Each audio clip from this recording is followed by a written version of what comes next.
Hey guys, welcome back to my channel. আমি অনেকদিন পর আবার আমার চ্যানেলে নতুন ভিডিও নিয়ে চলে এলাম। তো আজকের ভিডিওটা হচ্ছে যে আমরা তো কম বেশি সবাই বাইরের খাবার খাই। তো আমি যে যে জায়গায় আজ অব্দি খেয়েছি বাইরের, তো সেখানে বেস্ট মোমো কোথায় আমার লাগে সেটা আজকে তোমাদেরকে দেখাবো। তো তোমরা যদি চন্দ্রনগর, চুঁচুড়া, হুগলি এর কাছাকাছি থেকে থাকো তাহলে তোমরা অবশ্যই ওখানে গিয়ে মোমো ট্রাই করতে পারো। সেটা হচ্ছে কাবাবিয়ানা, যত সম্ভব তোমাদের হচ্ছে রেস্টুরেন্টের নাম। সেটা হচ্ছে স্ট্রিট ফুডের দোকান একটাই ছোট করে। তো বাইরেটায় দাঁড়িয়ে দাঁড়িয়ে খেতে হবে। এই লম্বা টেবিল মতো মানে গোল একটা টেবিল টাইপের রাখা আছে, ওখানে খাবার রেখে দাঁড়িয়ে দাঁড়িয়ে খেতে হবে। কিন্তু ওখানকার মোমোটা জাস্ট অসাধারণ খেতে। তো আমি কয়েকদিন ধরে ভাবছিলাম যে ভালো খাবার কোথায় পাওয়া যায় যেটার আমি রিভিউ দিতে পারবো। তো সব থেকে ভালো আমার ওখানকার মোমো লেগেছে। আমি একমাত্র মোমোটাই ট্রাই করেছি ওখান থেকে। আর এছাড়াও আরও যা যা দোকান আছে সেখান থেকেও আমি সব কিছু ট্রাই করার পরও আমার ওখানকার মোমোটা সব থেকে বেশি ভালো লেগেছে। প্লাস ওখানে যে স্যুপটা থাকে, স্যুপটা খুবই হেলদি দেয়। একদমই তোমরা তেল ঠেল কিছু পাবে না, খুবই হেলদি। ইনফ্যাক্ট মাঝে মাঝে ভুট্টাও পাওয়া যায়। সেটা আমি অ্যাড্রেসটা বলছি, অ্যাড্রেসটা হচ্ছে চন্দননগরে। চন্দননগরের হচ্ছে জায়গাটা আমি ঠিক আমি ভুলে গেছি, যেহেতু আমি চন্দননগরে থাকি না। তো মাঝে মাঝে যেহেতু যাওয়া হয় চন্দননগরে, তো আমি জায়গাটা ওখানে গিয়ে তোমাদেরকে বলবো। তো আমি তো দেখতেই পাচ্ছ যে এখন পুরো রেডি হয়ে গেছি, আর অর্পিতার সাথে আজকে আমি যাব। তো অর্পিতার সাথে একটুখানি স্ট্যান্ডে ঘুরে টুরে নিয়ে তারপর তোমাদেরকে আমি রাস্তাটা ভিডিওটা করে দেখাবো যে কোন জায়গাটায় পৌঁছে, কারণ আমি অ্যাড্রেসটা ঠিক জানি না, কারণ আমি যেহেতু চন্দননগরে থাকি না। তো তোমরা এখন ব্লগটা দেখতে থাকো। আমি এখন রেডি হয়ে গেছি, আর অর্পিতাও ফোন করেছিল। আমি এখন বেরিয়ে যাব, দিয়ে বেরিয়ে গিয়ে আমরা একবারে তারপর ব্লগটা চালু করব চন্দননগরে গিয়ে। টাটা। ফাইনালি বাড়ি থেকে বেরিয়ে পড়েছি, আর চলো তোমাদের সাথে একবারে এখান থেকে ট্রেন ধরবো। হুগলি স্টেশন যাবো প্রথমে, হুগলি স্টেশন থেকে ট্রেন ধরবো, ট্রেন ধরে তারপর চন্দননগর স্ট্যান্ডে নামবো একবারে। তো চলো তোমাদের সাথে একবার চন্দননগর স্ট্যান্ডে গিয়ে তারপর সো অবশেষে আমরা চন্দননগরে এসে গেছি। আমরা প্রথমে একটু স্ট্যান্ডে ঘোরাটোরা করছিলাম, দিয়ে এখন খিদেও পেয়ে গেছে, তাই ভাবলাম যে চলো তাহলে যাওয়া যাক। তো আমরা এখানটায় চলে এসেছি। আমি এখনো অবধি অ্যাড্রেসটা জানি না। তো আমি তোমাদেরকে রাস্তাটা একবার দেখিয়ে দেবো ভিডিওর মাধ্যমে, তোমরা একটু চিনে নিও, কারণ আমি চন্দননগরে কিছু জানি না তেমন বলতে গেলে। ওটার উল্টো দিকে একটা মনে হয় কি দেখেছিলাম আগেরবার, ম্যাক্স না ট্রেন্ডস, হ্যাঁ ট্রেন্ডস কিংবা ম্যাক্স আছে। সিনেমা হলও আছে, হ্যাঁ একটা নতুন সিনেমা হল খুলেছে, তো সেটার একদম উল্টো দিকে ক্যাফেটা। ক্যাফে বলা যায় তো অ্যাকচুয়ালি, ক্যাফে। বাইরেটা দাঁড়িয়ে খেতে হবে। তো চলো এখন আমরা যাচ্ছি, আমরা গিয়ে মোমো খাবো, আর তারপর আমি রিভিউটা দেবো তোমার। আর আমরা যদি মেনু কার্ডটা পাই, মেনু কার্ডটা তো দেখিয়ে দেবো যে আর কী কী পাওয়া যায় ওখানে। ওকে, এ দেখো এটা হচ্ছে ট্রেন্ডসের পাশে সিনেমা হল। সিনেমা হলের একদম উল্টো দিকে হচ্ছে দোকানটা আছে।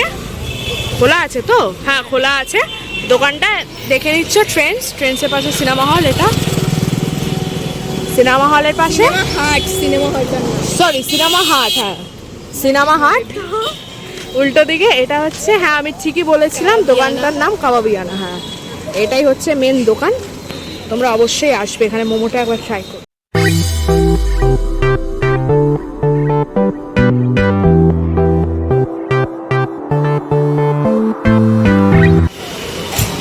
আমরা হচ্ছে দুটো মোমো আর একটা চিকেন কাকলেট অর্ডার দিয়েছি। মোমোটা তো আগে খেয়ে গেছিলাম, আর চিকেন কাকলেটটা হচ্ছে আজকে ফার্স্ট টাইম খাবো। এখন মোমোটা চলে এসছে। তো যাই হোক, এখানে দাঁড়িয়ে খেতে হবে, একটাই সমস্যা, তার মোমোটা সেরা করে। তো এটা রিভিউটা আর চিকেন কাকলেটের রিভিউটা একবারে তোমাদেরকে বাড়িতে গিয়ে দেবো। টাটা।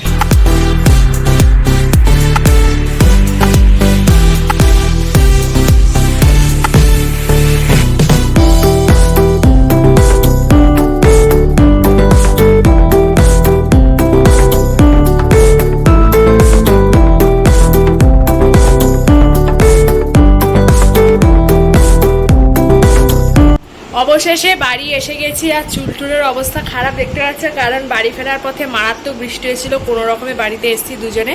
তো যাই হোক, এবার রিভিউটা দেওয়ার পালা। সত্যি কথা বলতে মোমোটা 10/10 ছিল, কারণ দারুণ খেতে ছিল মোমোটা। ওখানকার মোমোটা অলওয়েজ ভালো হয়, স্যুপটাও তেমন হেলদি হয়, কর্নও থাকে মানে ভুট্টা থাকে ভেতরে, খুবই ভালো খেতে হয়। কিন্তু আমরা চিকেন কাকলেট যেটা নিয়েছিলাম ওটাতে একটু ডিসঅ্যাপয়েন্টেড ছিলাম আমি আর অর্পি, কারণ ওখানে বাইরে যে কোটিংটা ছিল ওটা পুরোপুরি পুড়ে গেছিলো, তার ফলে টেস্টটা ভালো আসছিল না। কিন্তু ভেতরে যে কোটিংটা ছিল, মানে যেটা অ্যাকচুয়াল যেটা থাকে ভেতরে চিকেন কাকলেটে, সেটা খুব ভালো ছিল। তবে আমরা চিকেন কাকলেট বলতে বুঝি কি, একটা গোটা চিকেনের পিসটাকে দেয়া থাকে, যেটাকে স্ম্যাশ করে না একদম পাতলা করে সেটাকে ফ্রাই করে। কিন্তু এখানে যে চিকেন কাটলেটের যেটা ছিল মেটেরিয়ালটা, সেখানে চিকেনটাকে ছোট ছোট কুচি করা ছিল আর আলু পেঁয়াজ রসুন দিয়ে ওটাকে একদম মুড়িয়ে দেওয়া ছিল ভেতরটা। সেটা চিকেন কাটলেট আমি প্রপার বলবো না, দেখতে অত বড় হলেও আমার মতে মনে হয় যে সাইজ ছোট করুক, কিন্তু চিকেনটা পুরো ভরা দিক একদম প্রপার কাটলেট যেটা হয় সেটা টেস্টেই আনা উচিত ছিল আমার মতে। তো ঠিক আছে, তবে যে পুটিং যেটা বানিয়েছিল মানে কোটিং যেটা দিয়ে আর কি বানিয়েছিল, মানে চিকেন রসুন আদা যেটা ছিল, তো পেঁয়াজের যেটা ছিল আলু টালু দিয়ে, তো ওইটার টেস্টটা খুবই ভালো ছিল। কিন্তু মেন যেটা সমস্যা হচ্ছে যে বাইরেটা পুড়ে গেছিলো, তার ফলে স্বাদটা অতটা ভালো আসছিল না। তবুও আমি তোমাদেরকে বলবো যে ঠিক আছে, সবসময় তো আর রান্না মানে সবসময় তো আর ভালো হয় না। তোমরা কোনো সময় যদি ট্রাই করো, দেখা গেলো যে তোমাদের সময় পোড়া এলো না, ভালো এলো, তো আমি অতটাও বলবো না যে ট্রাই করো। যদি তোমাদের মনে হয় ট্রাই করার ইচ্ছা থাকে তাহলে তোমরা অবশ্যই ট্রাই করতে পারো, কারণ তোমাদের সময় হতেও পারে যে পোড়া জিনিসটা এলো না, ভালো এলো। কিন্তু আমি তোমাদেরকে অবশ্যই বলবো যে মোমোটা ট্রাই করো, কারণ ওখানকার মোমোটা জাস্ট অসাধারণ খেতে হয়। তো আমি আর এর পরের বার ইচ্ছা আছে যে চাউমিনটা ট্রাই করো ওখান থেকে, কারণ আজকে অনেকে দেখছিলাম যে চাউমিন খাচ্ছিলো। তো মোমোটা আমি তোমাদেরকে বলবো ওটা একদম 10 আউট অফ 10, কারণ আমি যতবার খেয়েছি ওটা ততবারই ওখানকার বেস্ট করে। বিশেষ করে স্যুপটাও তোমাদের ভালো লাগবে, কারণ একদম হেলদি স্যুপ পাবে ওখানে, সবজি তারপর বাঁধাকপি দিয়ে স্যুপটা একদম বানায়, আর গাঢ়ও হয় যথেষ্ট। তাই বলবো ফার্স্টে তোমরা মোমোটা ট্রাই করবে, তারপর অন্য কিছু ট্রাই করা হলে করবে। তো এটাই ছিল আমার পুরো হচ্ছে ওখানকার ক্যাফেটার পুরো রিভিউ।